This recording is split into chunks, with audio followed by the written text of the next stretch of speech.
இன்றைக்கு நீங்கள் படிக்க போகக்கூடிய துவா கொஞ்சம் நீளமான துவா தான், ஆனால் சுப்ஹானல்லாஹ் நம்முடைய சோம்பேறித்தனம், எல்லாரும் ஒரு மாதிரி சோம்பேறித்தனம், இப்போ பார்த்தாலும் உடம்புல ஒரு மாதிரி பலகீனமாகவே இருக்குது. அதாவது நான் ரொம்ப மனசு அழுத்தமானவனாக இருக்கிறேன் என்றெல்லாம் நிறைய பேர் சொல்லுவாங்க. இந்த மனதினுடைய கவலைகள், சோம்பேறித்தனங்கள் நீங்க நம்ம அருமையான ஒரு துவாவை நீங்கள் கேளுங்க அன்பானவர்கள். கொஞ்சம் பெரிய துவா, நன்றாக கவனிங்க. அல்லாஹும்ம அக்ஃபிர்லி ஹதீஅதி, அல்லாஹும்ம இறைவா என்னுடைய பாவங்களை மன்னிப்பாயாக. அல்லாஹும்ம அக்ஃபிர்லி ஹதீஅதி வ ஜஹ்லி வ இஸ்ராஃபி ஃபீ அம்ரி.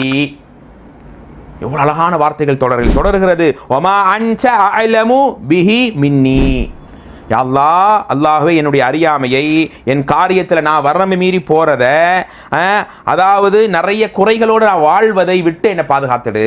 நான் வரம்பு மீறி வாழ்வதும் நிறைய குறைகளோடு நான் இருக்கிறேனே, இதெல்லாம் விட என்னை காப்பாற்றிடு, என் பாவத்தை மன்னிச்சிடு.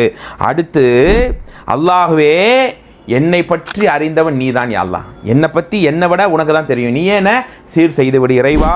அல்லாஹு மக்ஃபிர்லி ஹஸ்லி வ ஜித்தி வ ஹதாயாய வ ஹம்தி வ அம்தி வ அம்தி வ குல்லு ذلك இந்தி.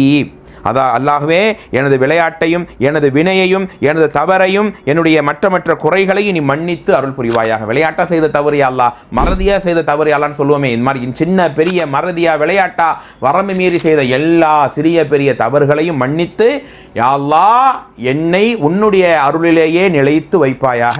அஸ்ஸலாமு அலைக்கும் வரஹ்மத்துல்லாஹி வபரகாத்துஹு.